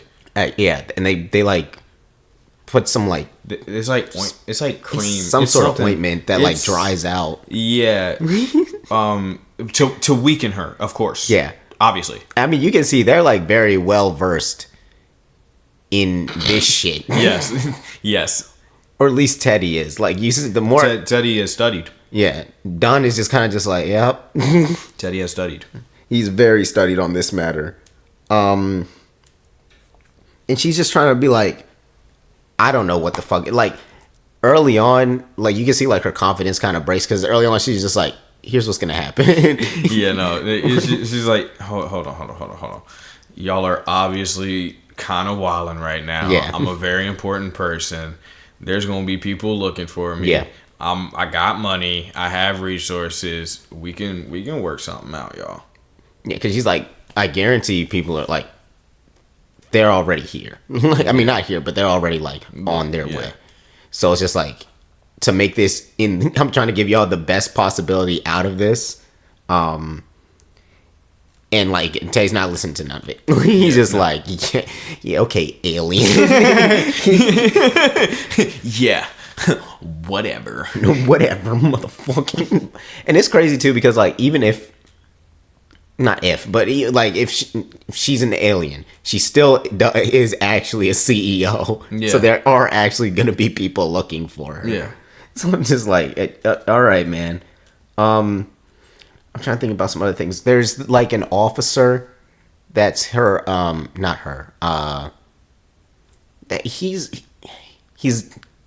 Teddy's babysitter from like when he was younger. Mm-hmm. And he kind of like weaves in and out of the movie at times, because at first he like stops Teddy, and like, obviously we as the viewer don't know he's the babysitter. You're just like, shit. Yeah. Shit, here we go. But yeah, he kind of weaves in and out, and you can see that things are like tense between them, because Teddy had an interesting, I don't even know how to describe it, with his mother, and I guess just a backstory entirely. I'm trying to think how this. I don't want to go through the whole movie, but his mom, she was like ill, and I believe it's the medicine that the company that we never said what her name is. I just realized. What's her name here? I have Fuller as her last name. Emma Stone's character. I don't remember her name. Yeah. So yeah, Fuller's company like gives her some sort of medicine, and it fucks her up on some different shit. Like, she's like floating. And like, every time you go to these, I don't think she was actually floating. Oh, really? I think that was, well, because the scenes were in black and white. I think it was more of her slipping away from him. I don't think she was legitimately floating, my boy. Brother, I mean, considering how this movie goes at the end, I was like, I mean, yeah, but like, up until those points, everything has been grounded. Like, those scenes were like in Teddy's head. They were Teddy's thoughts. So they're going to be a little more fantastical, I guess. But like, I don't know. I took them like, especially because of how we ended up. I took them as a little bit more literal, like, because I mean, I didn't even think about it like that. I ain't gonna lie to you, which does make sense when you say it, but because it's like in these flashbacks, like, she is like, it's like a couple flashbacks throughout it, and like each one she's like further up to the point where he's like basically like holding like a human balloon, basically. Yeah. I mean obviously it's like, you know, her condition is worsening, but like, I just took it as like literal. Like, whatever they gave her, like, fucked her up that bad. But, you know, in retrospect, it probably was metaphorical. Yeah. But yeah, so that's basically like Teddy's like that's like his why as to why he's trying to like capture her and everything like that. And I'm trying to think of some other stuff that happens here, because like I'm trying to stop myself from just getting to the end, because obviously we got to talk about some more of this. But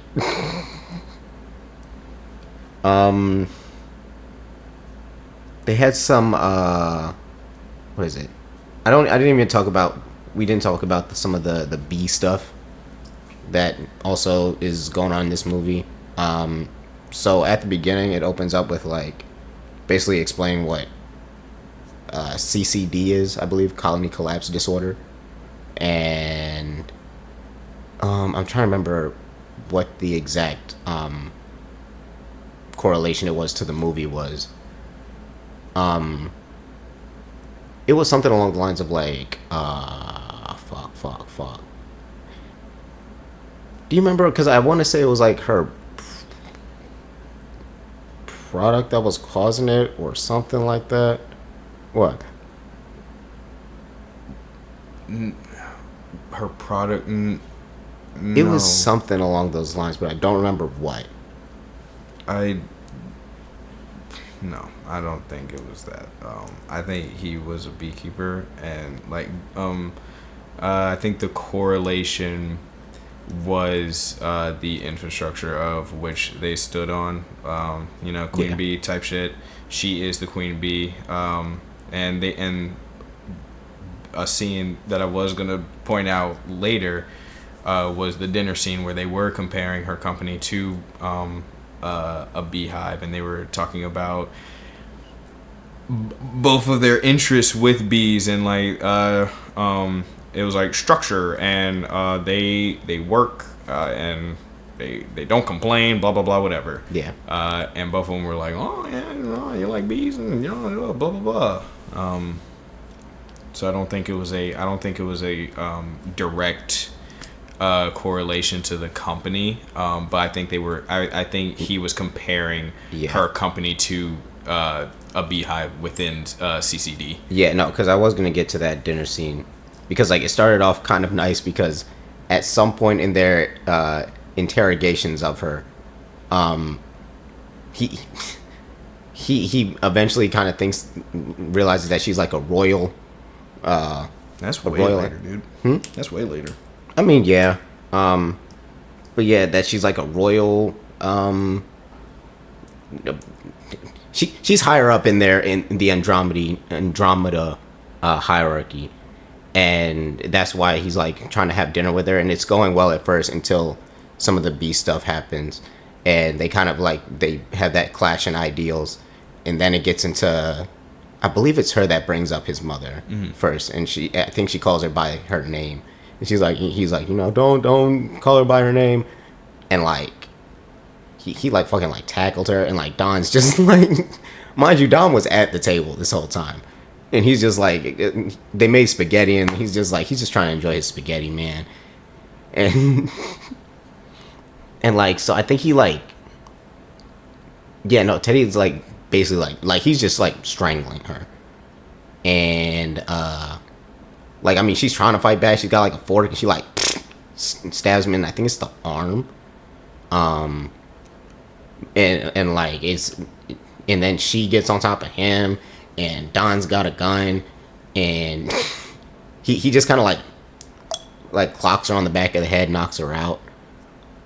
But yeah, it's like it's a lot that's going on while they have her.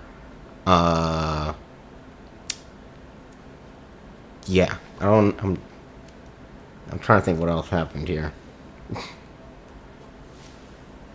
I mean, Casey's there too, the police officer. Yeah. So, I mean, that happens after Emma Stone gets knocked out, but he's talking to Teddy, and he's like, "Hey, there's a missing person.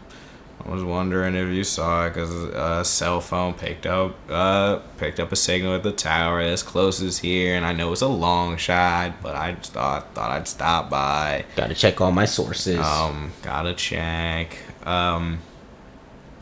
So him and Teddy talk for a while, and Teddy ends up taking Casey to the to his bees, to his what are they called? I don't know exactly what they're called either. Like, but they're the like houses. Yeah, like pseudo hives. Yeah. I will say, before you get to that, I thought it was interesting seeing how Casey was just like, you can see that, like, because like we never saw how Casey was as a babysitter, but you can see that like Teddy wasn't fucking with him, really. But like Casey kind of like is a somewhat oblivious. Like he's like he'll be like, oh, I'm sorry about what happened, but it's definitely not in like a way that like he's like truly understanding of it.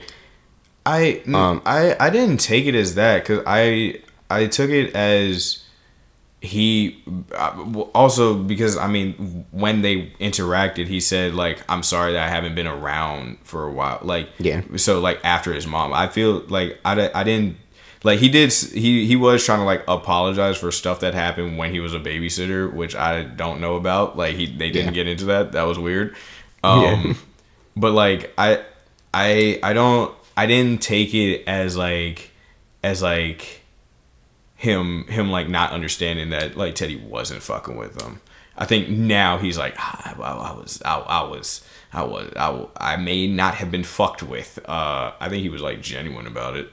Yeah, I don't know. I just got the feeling because like, especially because I think it was when he first got there and he's like, I can't explain it too well, but it's like the way that he's like trying to like play around it, where he's like, what was the thing with the like the cake while they're trying to talk, where he's also trying to get like he's trying to like finesse like a piece of cake off of Teddy, where he's like, he brings up the cake in a way so that he can try to get a slice off of it and things like that, while he's trying to also do this interrogation while he's trying to apologize. I'm like, okay, bro. That's just how I saw it. I was just like, I don't know about you, bro. But yeah, I forget where we were going before the Casey part. Fuck. But yeah, that happened before the tussle that we met. No, he was going out with him to the beehive. Yeah, he takes him out to the beehive. I don't remember this scene too well. Well, I mean, while they're talking, Don and Emma Stone are talking. I don't know her name. I'm gonna look it up. It's something Fuller. But yeah, so Fuller's trying to talk to Don because like she can like see that like he's the more I don't want to call him the weak link, but for lack of a better word, that's the word I'm gonna use. He's kind of like the softer hearted of the two. So she's like, I could probably, like, you can see she's like, I can probably reason with him a little bit more than I can with Don. Because she's like, oh, you had a gun and you could have like shot me, but you only knocked me out because you understand like this is insane right now. You know what I'm saying? Like you could like really help me out. And Don's like the way that Don's talking, like you can see that like he's like, I don't want to do this anymore. And she's like, yeah, you know, Michelle. I had that in my notes too. Michelle. I don't know why I glanced over and was like, that's not her name. That's so weird. Her name's Michelle. It'd be like that sometimes. But yeah, so Michelle, she's trying to talk, she's trying to see if she can finesse some freedom out of Don. And Don's just kind of like, yeah, you know, I don't want to do this anymore. And and Michelle's like, yeah, you know, we can like, you know, get up out of here. And Don just fucking like, hold on. No, what? Because I feel like there are very important lines. Because Don's like talking to her, and he's like, if you are an alien, and Michelle's like, I'm not. I promise you, I'm not an alien. And he's like, but if you are, can you take me on your spaceship, and can we leave?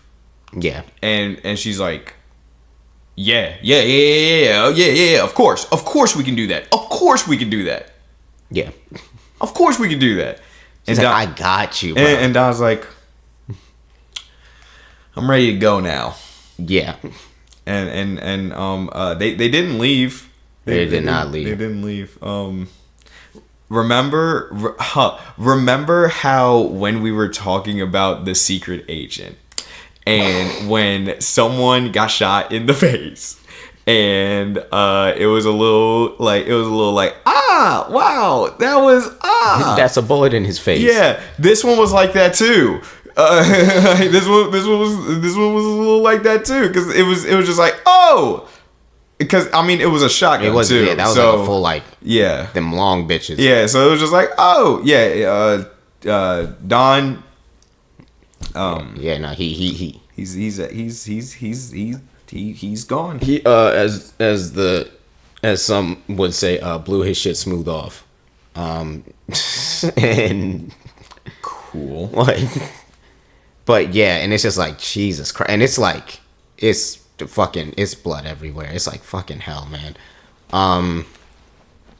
And as Teddy hears this, it's go time at this point. Now we fully push Casey into the bees, and now that man's just getting stung, like endlessly stung.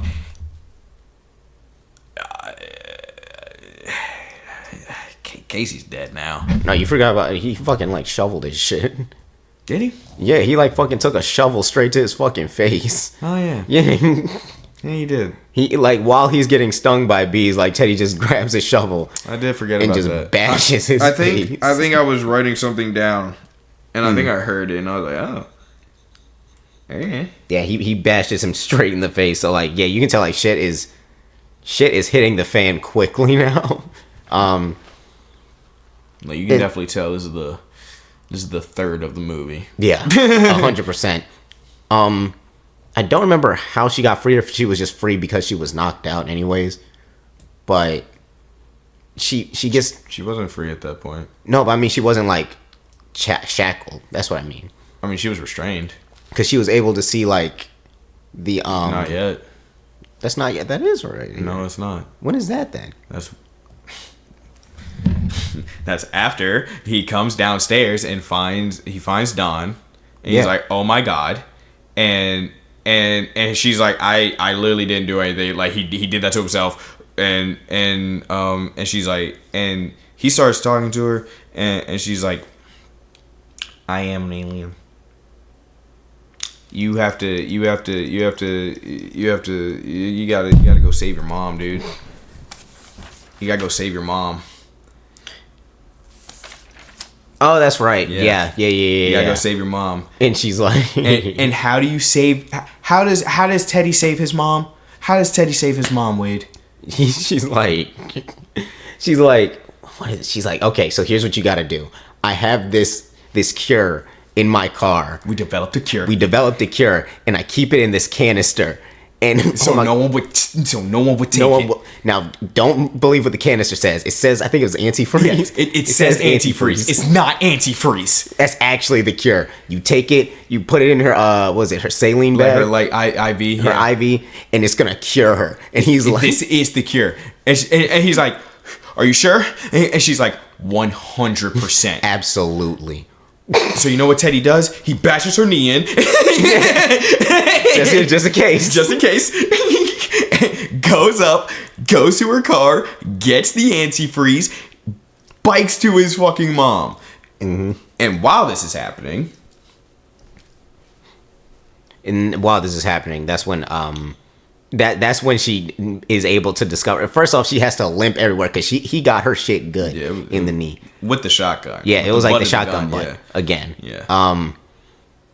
And yeah, she's able to like.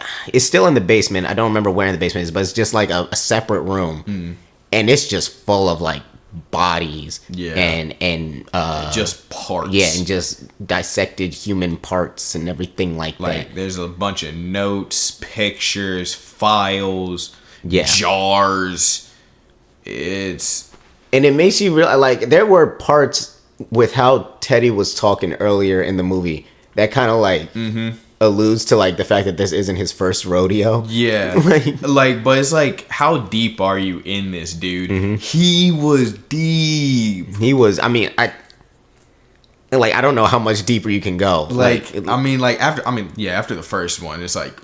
Yeah, like to use the phrase, he was like waist deep in Shit's Creek. Yeah, I think he had like 7 like bodies. It was something because I don't remember what the number was because but it was like it's more than enough. Yeah, it's definitely enough to be like, oh Jesus. Yeah. I mean, I feel like usually more than like 2, you're probably like, oh my gosh. Yeah, I think after 2 you're a serial killer. Yeah, so you see shit or like mass murder, something. Yeah, one of those. So like that's what's going down over there.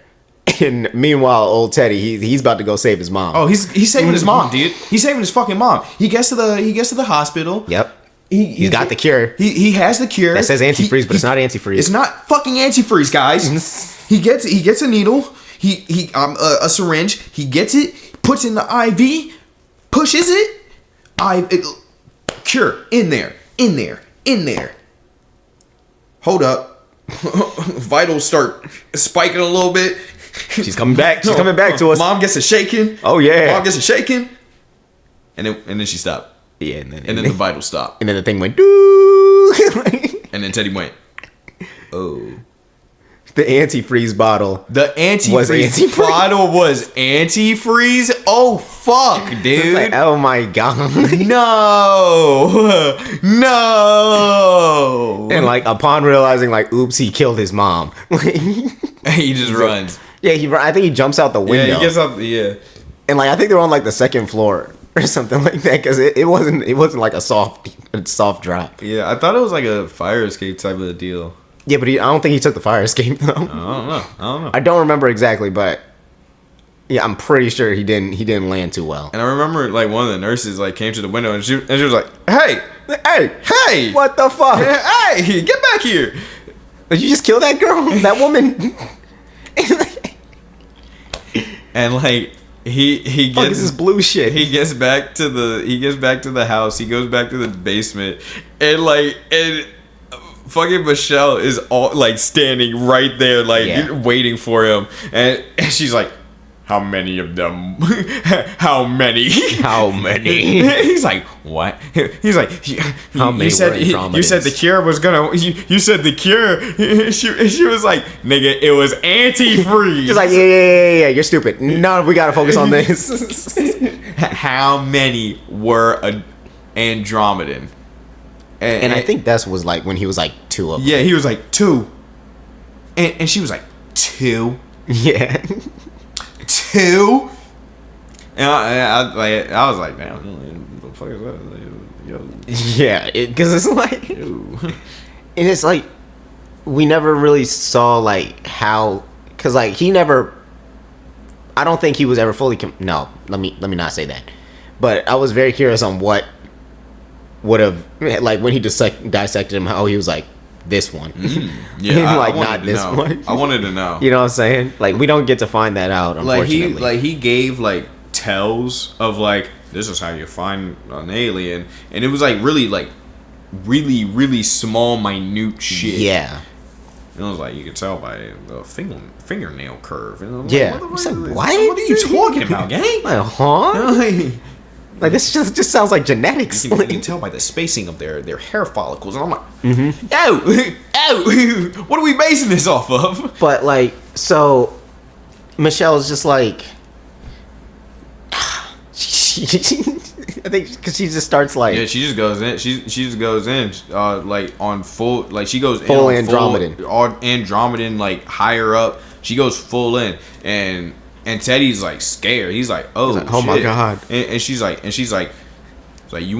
want to go? You want to, like, we can go right now. It's in my fucking office. Let's go. So they go. They drive to the office. Michelle got a wig. She got a mean ass limp. She was limping through the office the entire way, and you can tell like. Because she was currently a missing person, and then she just shows up at work with this random dude with a fucking limp. So everyone's just looking. Everyone's just like, "What the fuck?" Like, it's like, "Hey, boss, where you been?" Right? Like, "Hey, who's that?" Because I think when she's like, they're like, "Oh my god, Michelle," she's like, "Yeah, open the gate." Yeah, no, for real. Yeah, and like she gives like the security or valet or whatever. She was like, "In my usual spot, please." Like limp, like just hobbling. Oh my god, damn. So they get to the office and they close the door, close the blinds. Teddy puts a couch in front of the door so no one can come in. And she puts like these blinders up. Yeah, and she grabs a calculator and she says, "This is it. This is the remote. This is to control the teleporter to the ship. I have to put in an 86 digit code. It's like a memory. It's in my memory. It's in my memory. Just give me a second. And she sits there just pressing fucking buttons. Like she literally just sits there pressing fucking buttons. It's just. And it's like, oh my god. and like Tay's like, you sure that's, and she's like, yes, I got it. I have to remember this. It's a memory. He's like spazzing because he's like, can they see in here? Yeah, he's like,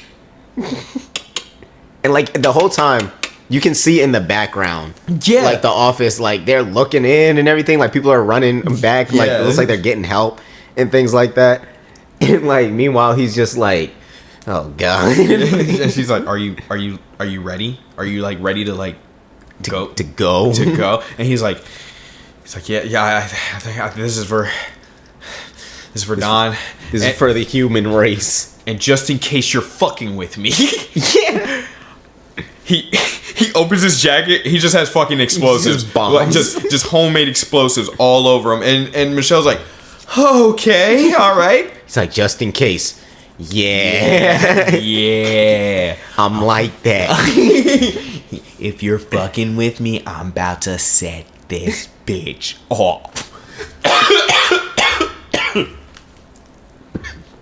Shit. No Queen Latifah. But I love Queen Latifah. But yes, so she's like, all right, I almost got it set. The teleporter is in that closet. Yeah. It's like this little. It's just like a closet. Yeah. It's just a closet. Fully puts the code in, opens the door to the closet. It's like, are you ready to go? And Tay's like, I want to go first, just in case you're trying to trick me. Yeah. Fair. Real. Fair point. Good play. He gets in there. We close the door. Hey, Wade. Remember that homemade explosive? Yep. Remember setting that bitch off? Boy, howdy. Boy, did that bitch go off. Honestly, though, that's a strong ass closet. Yeah, it like, really was. It like contained it. It really was. Bless you. Thank you. Yeah, it just it contained the blast pretty well. It's basically like if you just went into a closet, just go like the closet just goes like. I mean, it wasn't like that. It was more than that. Yeah, no, it was definitely more. It was like a blast, but it's like in terms of like how it contained it. Like it was like shit got blown away. Mm-hmm. Michelle got blown away a little bit, but she got hit in the fucking head by some head. Teddy's head. Teddy's fucking head, like literally severed head, just bonks her on the forehead. Yeah, it was wild. She gets knocked out. And fuck, I'm trying to remember how this last part goes because I remember she gets knocked out, and I kind of lose it until I think she just comes to. Yeah, she comes to in the ambulance, and she's like, oh my god. What happened? And they're like, oh, hold on, slow down. And she's like, the man who he's dead. He's dead. You sure he's dead? And they were like, yeah, he's dead. And she's like, cool. And she just fucking gets out. Yeah. So we forgot to mention that all this movie has been leading up to the lunar eclipse, because like. Teddy's been like he's captured. He's like, because we know that on the lunar eclipse, that's when the ship comes. That's when the ship comes, and you're gonna go back to the ship. And so like obviously, so all this final scene is happening like the day of when the lunar eclipse is gonna take place. Yes, and so she's like, he's dead. She's like, yeah. She's like, fuck off me, get off me. Yeah, and she just like, she gets out, fucking hobbles her ass like down the fucking road, down some streets, back to her office, back to that damn closet. Back to the fucking closet. And when you know it, she gets in that closet. She gets in that fucking closet, and that bitch lights up, and she ain't in that closet no more. She fucking emerges on the goddamn She emerges shit. Out of like juices and goo, covered on a fucking alien ship. And it's just like love. It's like I'm just like, oh my fucking god. Love. I love radicalization that is somehow validated. Yeah. I love it. And because like, so she gets on the ship and they're talking their language and everything. And she comes up to the I don't want to explain it, like a round table, and in the middle of it is like a display of the Earth, which, mind you, no, you can say it. It's a globe, but it ain't no globe. That shit is not a globe. That is it's a circle. God damn it. We're flat. We're flat in this bitch. We're flat. It's a flat ass Earth. We're flat. And you see that there's like a dome over it. We have an atmospherical dome. Yeah. Flat earthers. You're correct. You were correct. You were right the whole time. And so like it's got the atmosphere over it, and she just takes this little yeah, because they're discussing, and she's like they're not ready. Yeah. She's like, yeah, they failed. Humans, no. They failed. But she just takes a stick and she pops the atmosphere. And we're all dead. Only the people. All the humans. Yeah. They're still like birds and shit. Yeah. Which I thought was weird. Yeah. But I'm just like, okay. It was pretty weird. I'm just like, we'll get to that. I guess, yeah. But yeah. Like everyone's dead. And they show like not a montage, but like just a bunch of scenes of like people dead. Because it's because it was like, I mean, people were doing stuff, so they just died. Highways collapsed. Yeah. Classrooms, just like everybody's down on the ground. There were some people making some love. And it died inside. And yeah, like there was a hospital room. Someone was getting surgery. Yeah. Which is crazy because I remember I was just like, dude, imagine you go out for your surgery and that's just everyone's dead. Literally everyone. Literally the worst case scenario that could have happened during your surgery. Like, dude, everyone fucking died during your surgery. Yeah, dude. Like the worst case scenario. And yeah, that's pretty much how it goes out. You're a ghost. You son of a bitch. He likes his weird movies. Oh, he did The Lobster as well. That's the one that I also want to see. I forgot about that one. It's pretty fun. Yeah, I liked it. It seemed fun. I forget exactly what the premise was, but I remember seeing it. If you're not like if you're not like married or with someone by a certain age, then you get turned into an animal. Yeah, that's what. Well, you get put into a program where they set you up so you can find someone for like one last time. Yeah. But after that, you turn into an animal. Yeah. Yeah, because I remember seeing I think it was like, we were going to see some movie, and it was like a trailer. I was like, oh, that looks interesting. Yeah. And Colin Farrell wants to be a lobster because they live forever. And it's like, that's stupid. You want to be a lobster You got to live with that L. you want to be a lobster forever. But, yeah, that's the movie. And it's crazy because this note right here is literally just in all caps. Just, she's a fucking alien. Yeah. Because it's like, yep. God damn it. Yes, she is. Looking back at it, like, the radicalism side of it that we've talked about a little bit, I enjoyed it. Because it's like when you see people that have really, like, gone that far, they're just stuck in this echo chamber. Mm-hmm. And it's like, yeah, like they cannot be committed. Like this is their reality. Like this is, because this is a point where it's beyond a conspiracy theory. Like I said, like it's his reality. Yeah. This is what he knows to be true, not what he thinks. Lives, laughs, and loves. Yeah, he breathes this shit. This ain't no fucking game. That like it's like crazy to think like you could be that far gone. You know what I'm saying? And he's just dragging his cousin into it, who, as you can see, is. He just can't say no. No. Like it's really unfortunate, and you like he's been going through all that shit with the other bodies. Like he was there for all that. Yeah. So he like just can't do that shit no more. I enjoyed that she wasn't actually an alien. So here's the thing that bugged me, because while I liked the ending also bugged me for two main reasons. One, the atmosphere thing, which I can kind of accept. Like for like sci-fi reasons, like maybe it was like an atmosphere for only humans. It like that's me having to do a little bit of legwork, which I don't think I should have to do. But it was like considering that's the atmosphere of the Earth.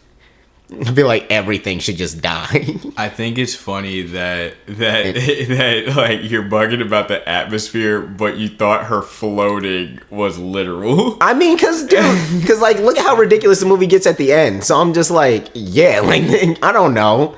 Like maybe they did give her some of that crazy shit, you know what I'm saying? Some of that premium Andromedan shit. Mm-hmm. She was off her fucking keister, dude. Like, high off 12 Vicodin, smoking that Andromedan dick. On me, yeah. Like, yeah, that's what I'm thinking. So I'm just like, I don't know. But yeah, that bugged me. And like another thing that bugged me about the ending, it was just like the actual design. Like they were just kind of like people, but with like funky clothes. I was expecting, like, because of how they were talking about, I was expecting some, like, at least non-humanoid shit. Because of how we were, like, building to this moment. I was expecting humanoids. I mean, especially since they have to blend in with the humans, you know? I mean, yeah, but they were saying that, like, it was, like, a human form. Like, they had a separate form. Mm-hmm. So I was expecting that separate form to be something that was, like, something. That wasn't... Because, like I said, they were just... people in like some weird clothes. So I was just kind of disappointed by that. Like watching this movie, it was like seeing like those those like gymnastics floor routines. If you ever seen where they like do all the crazy flips and they're just like, it's like, oh my god, and then they go for the land and they don't exactly stick it. They go like for like a quick second, and like that like takes off a point for them. I felt like one of those. I guess. Yeah. I mean, I can't really say anything for your expectations. I can't be like, that's wrong. Yeah, because like I was with it, and I'm still with it. I just would have been with it a lot more. Like when she first came out, and everybody was like, just people. I thought they were gonna like do some like extravagant like, and like reveal their true selves, but they just kind of put on some clothes. They looked really warm. I'll give them that. They had like a lot of layers on her. It was like thick clothing, but like that was like the main thing, honestly. Looking back, that like bugged me. That's fair, I guess. Yeah, I don't know. I don't know. I like it was fun. Cinematography was good. I mean, Yorgos already always. I mean, I'm not gonna speak on Yorgos for the cinematography. That's more for the cinematographer that he works with. But when I say Yorgos is doing his thing, you know what I'm saying? He's connected with these people. You know what I'm saying?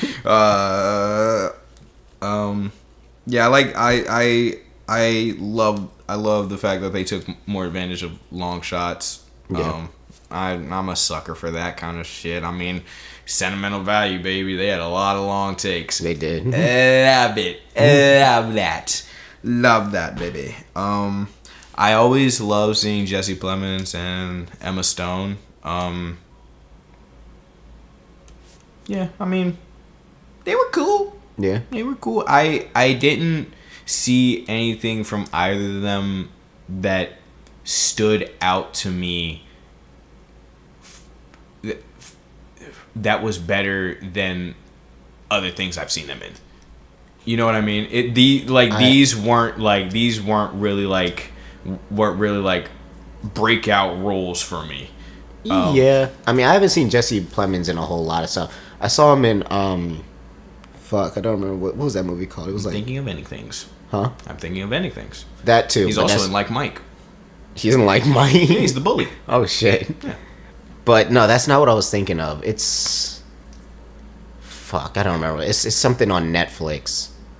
I'm not gonna bother thinking about it right now, but it's something else that he was in. But actually, I don't know. I enjoyed him in this movie. Yeah. No, I'm not saying he was bad. No, yeah, but I'm just saying I enjoyed his role in it. I mean, everybody but like you said, there's no bad acting. Yeah. But I can't explain it too well. But the way that he sounded so sure of himself, but still had like that shaky, like breathy tone. I don't know. I enjoyed it. Windfall is the one with Jason Segel. Oh Lord, I don't. I was like, they're in the house. He's the rich guy. Okay, yeah. Windfall. I was like, when you start saying, I was like, please give me plot and not an actor or actress. No, you should have said that. Because I didn't want to cut you off. But yeah, I enjoyed him in this. I mean, I enjoyed everyone, but like, I mean, especially for like, I was about to say Emma Roberts, Jesus, for Emma Stone. I mean, I ain't gonna lie, this wasn't what's it called? This was no Poor Things as far as like acting, but I mean, she still did her thing. Yeah, I mean, she always does. Yeah. I ain't mad at her. Yeah, so I gave this initially I gave it a 9 out of 10. I think I'm gonna give it an 8 out of 10 looking back. I gave it an 8.5 originally. I think I'm gonna give it a 8 if I'm being honest. Like, I really do like it, and I would rewatch it, but I don't think it was better than like you know what I mean? I think I was like riding the high because I was like having fun with it. Yeah, like it's a fun movie. Yeah, but also, why can't we rate things for fun? Because I'm a shitter, so I'm going. No, I'm just kidding. But yeah, I don't know. Mean, who's really gonna be like these niggas don't know shit about these fucking movies? Yeah, you didn't watch them. Yeah, you watch all 10 of these. Right, did y'all watch all 10 of these fucking movies? This is our 10th one. This is the last one. This is the last one. We watched it. We did the committee thing. The committee didn't even do it. Like, the committee don't be doing that shit. Like, they are not required to watch all of these movies.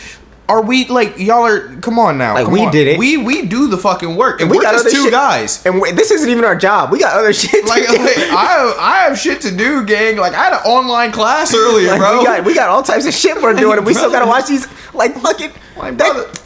Fuck it. The Secret Agent, that bitch is 2 hours and 40 minutes. We had to shovel out 2 hours and 40 minutes of our busy day. Right.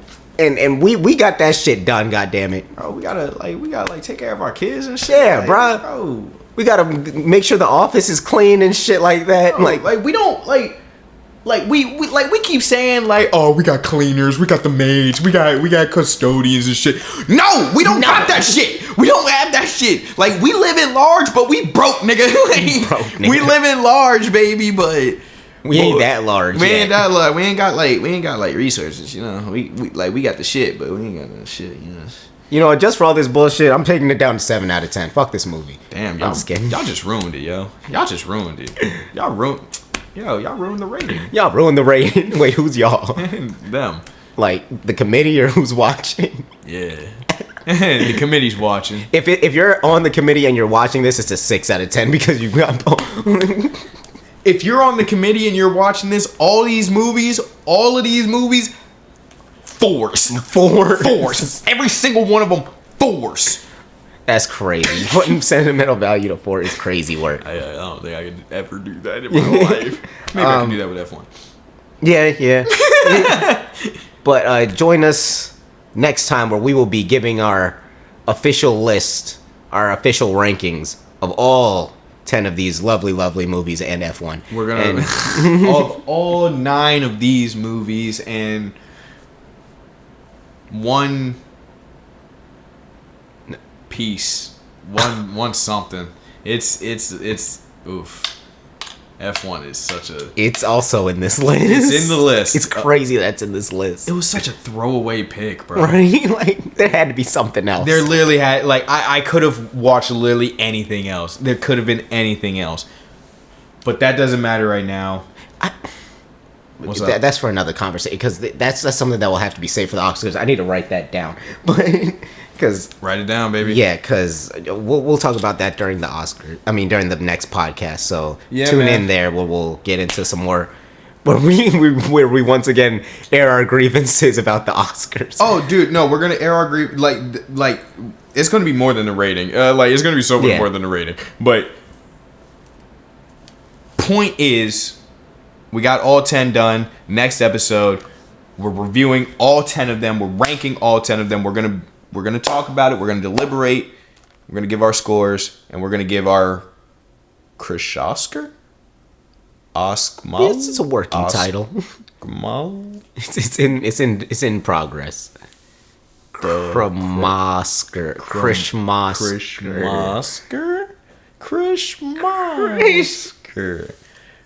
Until further notice. Until y'all decide on something else. Chrishmolish. Yeah.